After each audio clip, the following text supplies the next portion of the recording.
ஒரு பணக்கார வீட்டு பெண் தன்னோட வீட்டில் இருக்கக்கூடிய குப்பைகள் எல்லாத்தையும் ஒரு பேக்ல போட்டு அதை எடுத்துட்டு வந்து அந்த குப்பை தொட்டியில வீசுறாங்க.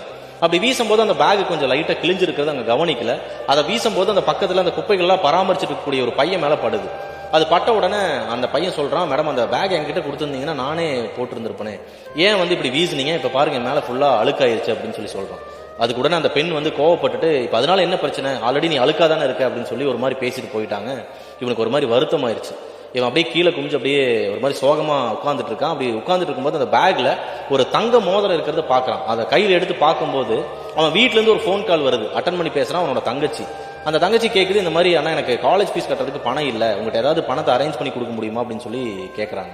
உடனே அவன் அந்த மோதிரத்தை வித்தரலாமா அப்படின்னு சொல்லி யோசிக்கிறான்.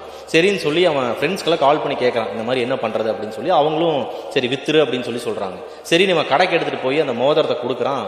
கொடுக்கும்போது அவங்க அப்பா சின்ன வயசுல சொன்ன ஒரு 3 விஷயம் எனக்கு ஞாபகம் வருது. அதுல முதல் விஷயம் என்னன்னு பாத்தீங்கன்னா, அடுத்தவங்களோட பொருளுக்கு நீ என்னைக்குமே ஆசைப்படக்கூடாது. ரெண்டாவது விஷயம், அடுத்தவங்களோட பொருளை அவங்களோட அனுமதி இல்லாம நீ தொடவே கூடாது, அது செருப்பா இருந்தாலும் சரி. மூணாவது விஷயம், இன்னைக்கு தப்பு பண்ணாம இருக்கான் பாரு அவன் நல்லவன் கிடையாது, தப்பு பண்றதுக்கான வாய்ப்பு கிடைச்சும் அது தப்புன்னு தெரிஞ்சு விலகி நிக்கிறான் பாரு அவன் தான் உண்மையான நல்லவன் அப்படின்னு சொல்லி 3 விஷயங்கள் சொன்னதை அவன் ஞாபகப்படுத்தி பார்க்கறான். உடனே அந்த மோதிரத்தை எடுத்துட்டு போய் அந்த பெண்ணுகிட்டே கொடுத்துட்டான். உடனே அந்த பெண்ணோட கணவர் அவனை பார்த்து சொல்றாரு, அவன் உடம்புல எவ்வளவு அழுக்கு இருந்தாலும் அவனோட மனசு எவ்வளவு சுத்தமா இருக்குன்னு பாத்தியா அப்படின்னு சொல்லி கேட்கிறாரு. So the moral of the story என்ன அப்படின்னு பாத்தீங்கன்னா, வாய்ப்புகள் கிடைக்காததனால் தவறு செய்யாமல் இருப்பவன் ஒருபோதும் நல்லவனாக இருக்க முடியாது.